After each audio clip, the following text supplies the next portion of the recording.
Ora, cá estamos então de regresso para esta conversa na Igreja na Atualidade. E Padre José Luís Borga, antes de partirmos para intervalo, falávamos dos jovens, e se calhar podemos aqui voltar a referenciá-los só porque o Papa Francisco, em conversa com as academias pontifícias, né, pediu para que saibam falar aos jovens. O título é muito bonito. É induzir, aliás, o título diz exatamente isso. Saibam falar ao coração dos jovens. São as 7 academias pontifícias. Um prémio feito, atribuído nesse dia, no encontro, foi na passada terça-feira, creio eu, se não estou em erro. Mas o que importa é pegarmos na mensagem que o Papa enviou e o que ele diz é um incentivo à pesquisa e ao aprofundamento dos temas fundamentais para a visão humanista cristã dos jovens. O que é que isto quer dizer? Às vezes, as coisas valem a maneira como olhamos para elas. Por isso é que os olhos são a janela do coração. É aquela frase do que dizem os teus olhos. Às vezes, quando ensinamos os nossos jovens a olhar as coisas, ensinamos o olhar do respeito, o olhar da contemplação, o olhar da apreensão. A gente pode olhar para uma coisa que nos mete medo, ou pode olhar para outra que nos dá imensa paz interior. Bem, e então uma das coisas que ele mais desafiou, não esqueçamos que estamos a poucos meses de começar o sínodo para os jovens, e o Papa dizia que uma das coisas que é preciso falar aos jovens é o tema da interioridade. Quer dizer, olhar as coisas a partir de dentro, e não a partir só dos discursos, das observações. Eu posso ver as coisas, olha, lendo comentários, indo para o Facebook, as opiniões sobre determinadas coisas. A outra coisa é a partir do meu próprio coração. O que me diz o meu coração. O tema da interioridade, do coração, da consciência, da autoconsciência, está presente em toda a cultura, como também nas diferentes tradições religiosas. A religião, no fundo, o que nos faz é abrir o coração e conhecê-lo.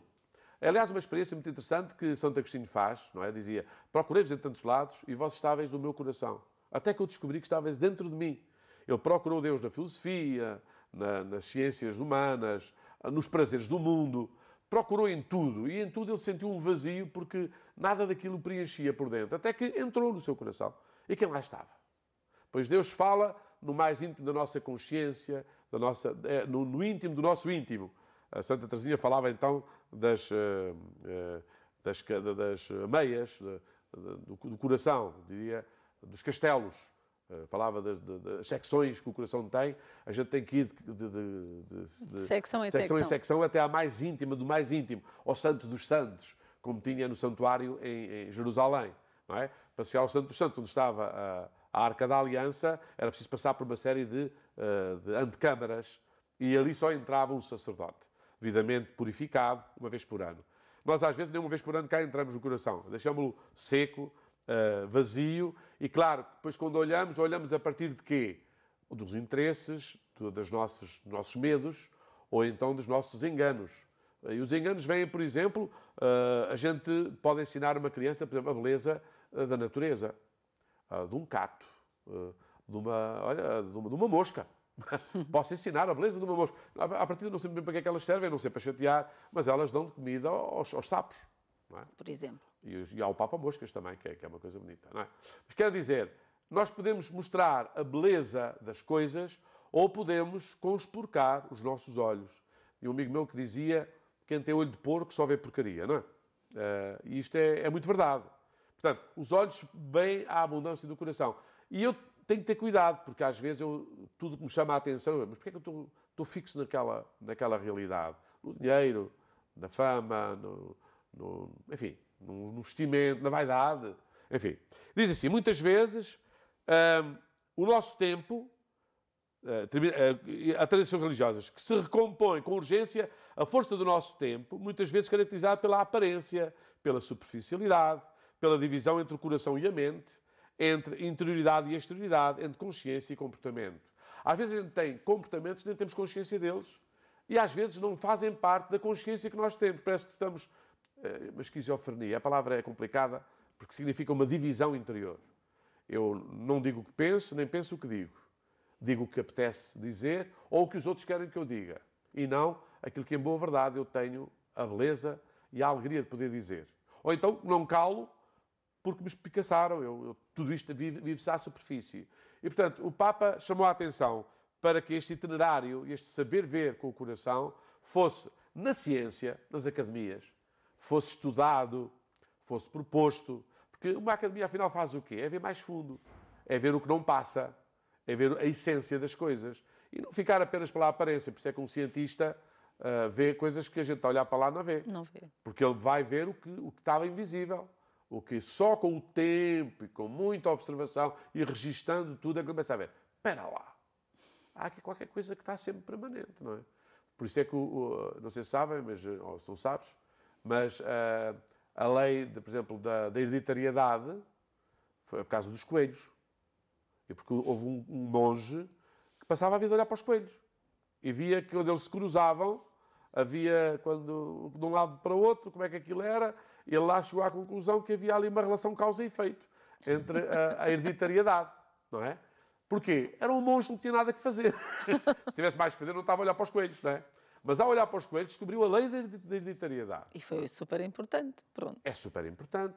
Por isso, às vezes, esta interioridade que vê para lá das aparências, que não fica na espuma das coisas, que não se deixa incomodar só porque está toda a gente aos gritos, não é? Mas, exatamente, vê as coisas a partir de um coração sereno, forte, sábio, iluminado. Claro que isto é tudo uma graça que nós dizemos pela fé, que é uma graça divina, não é? E estamos preparados para isso ou mais para sermos um olhar superficial? Pois, nós estamos num mundo que vive de superficialidades. Aliás, o que é notícia? Basta ver que basta aparecer no Facebook uma falsa notícia para dar aberturas de telejornal, não é? Começa Até porque logo. sabes que ver o que é permanente é um bocadinho monótono. A gente abdicar das aparências e só ver o essencial é sempre o essencial. Portanto, a ideia é que não é tudo totalmente não vive da surpresa, da novidade, não é? Do glamour. Do glamour. Pois, então no mundo de tanto... É que os jovens são educados em tanta... Hoje, por exemplo, é fácil um jovem que se sabe boa pessoa, basta aparecer um comentário a dizer mal dele no Facebook para ele entrar em paranoia.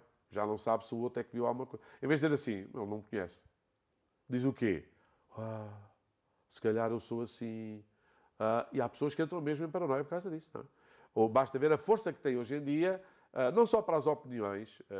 O Padre Zezinho usa muito essa imagem. Não é? Os nossos cristãos não estudam nada, não leem sociologia, não leem história, não leem psicologia, não leem... Então têm uma religiãozinha só de passatempo e de mau gosto, porque os faz inquietar e desconhecendo as coisas mais elementares.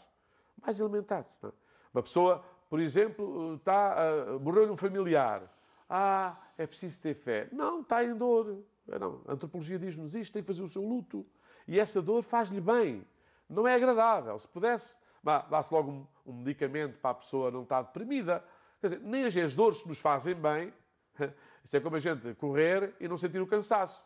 Que é o que fazem as pessoas que tomam os tais aditivos que depois dão Que é para estarem sempre em alta. Desclassificações. Porque sofrer e custar faz parte da prova, não é?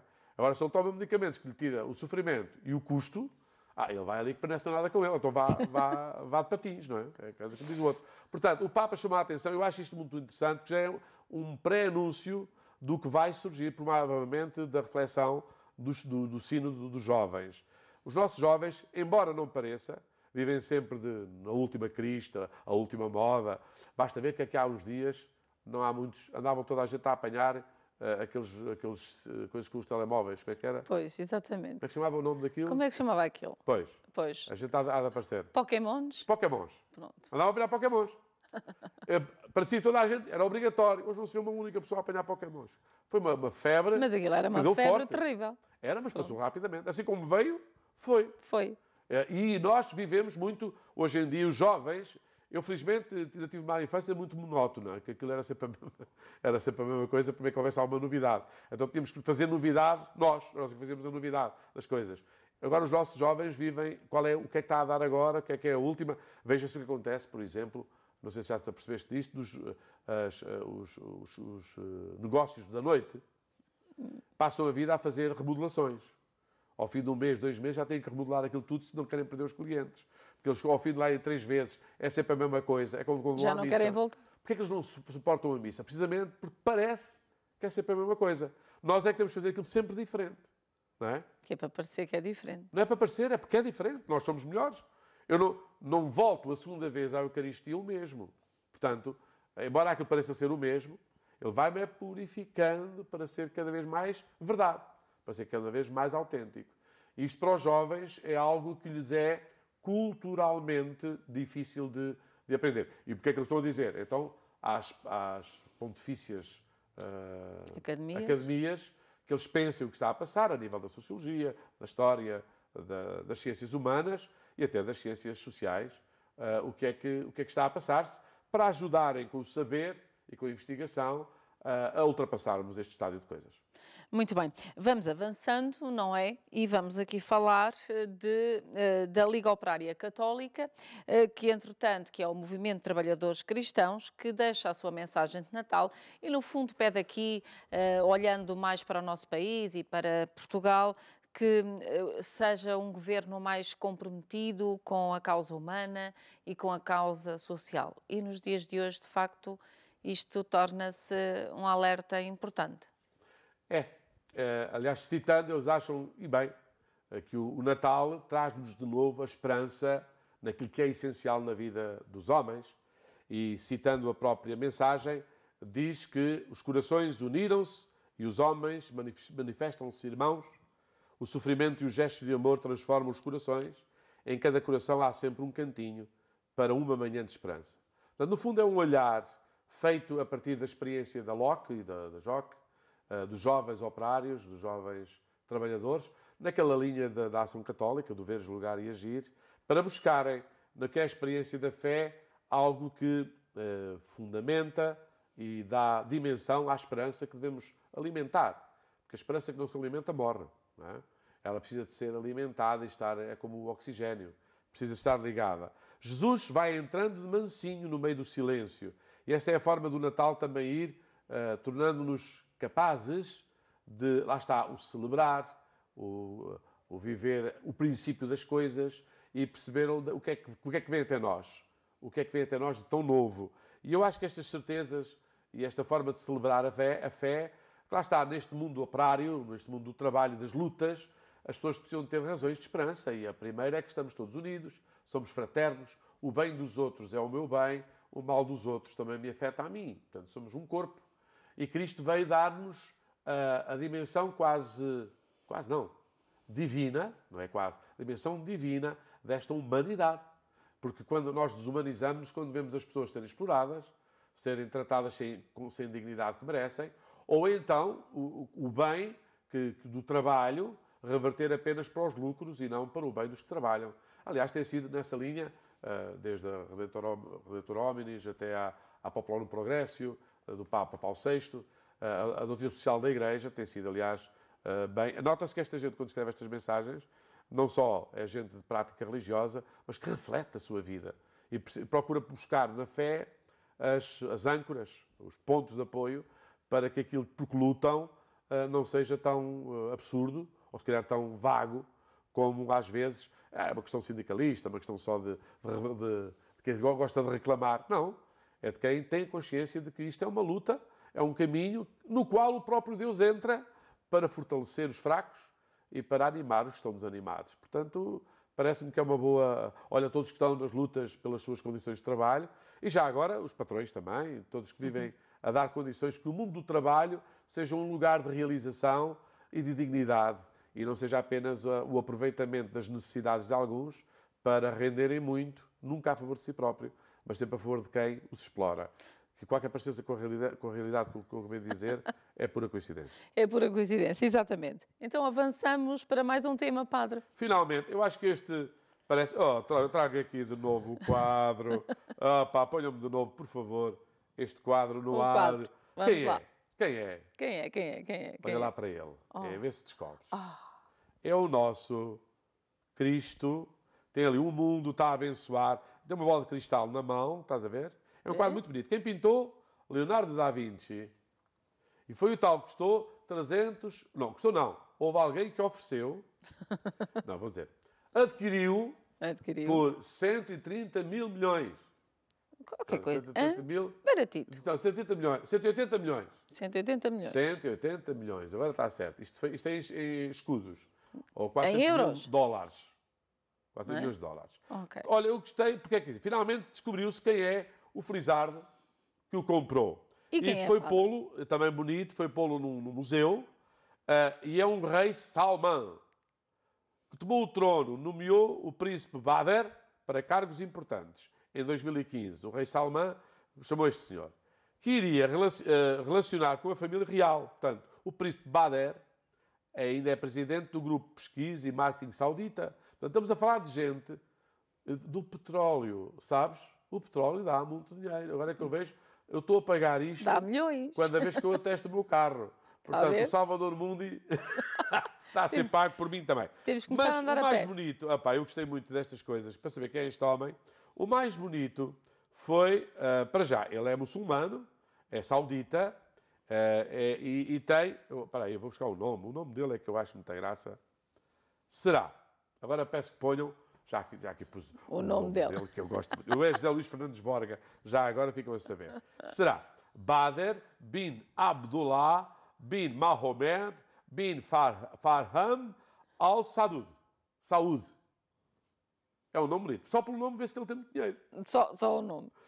Este Ben quer dizer filho de. Quer dizer, não é bem filho assim. de filho de filho. Vamos sempre falar dos avós. O meu nome é maior que aquele e eu não tenho assim tanto dinheiro. Eu sou filho do Luís, filho do Francisco, que era meu avô. Era filho de Ben Sirá, filho de Sirá. Este homem foi então à leiloeira Christie's e vai colocar esta pintura no Louvre de Abu Dhabi. Portanto, numa daquelas grandes metrópoles árabes. Portanto, se queres ver o Cristo Salvador do mundo, vais a um país árabe e vais ao Louvre lá Não deixa de ser curioso, não? É muito interessante. Quer dizer que nasceu lá, está a chegar, vai haver Natal lá. Mas já Jesus crescido, como deve ser. Portanto, este Museu do Louvre de Abu Dhabi vai anunciar que esta pintura vai ser lá colocada. Pelo menos fica à vista de toda a gente. E ele comprou, não foi só para si, felizmente. Agora, honestamente, um homem que tem tanto dinheiro para dar por uma peça destas... Eu estava a falar de trabalho antes, não é? Há muita gente que pagou com o corpinho isto tudo. E a natureza também está a pagar. Pode ser que agora, também com as novas fontes de energia, as fontes fósseis, também comecem a ressentir-se. Aliás, o petróleo já esteve a quase $100 o barril, agora está em 50 e picos, anda ali, está por metade do preço, mas já devia estar mais baixo, digo eu, mas já esteve no dobro. Não podemos também dizer muito. Quer dizer que se ganham rios e rios de dinheiro, ganham-se não, canaliza-se para ali. E depois há alguém que se dá ao luxo de poder licitar.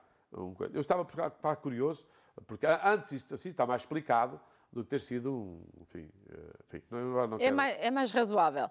Sim, pelo menos está um mistério mais desvendado. E pelo menos, tal e qual como o padre há pouco dizia, não ficou com ele só para ele. Claro, vai deixar assim, que outros possam... ver o próprio Leonardo da Vinci, onde quer que esteja, deve estar feliz por isso.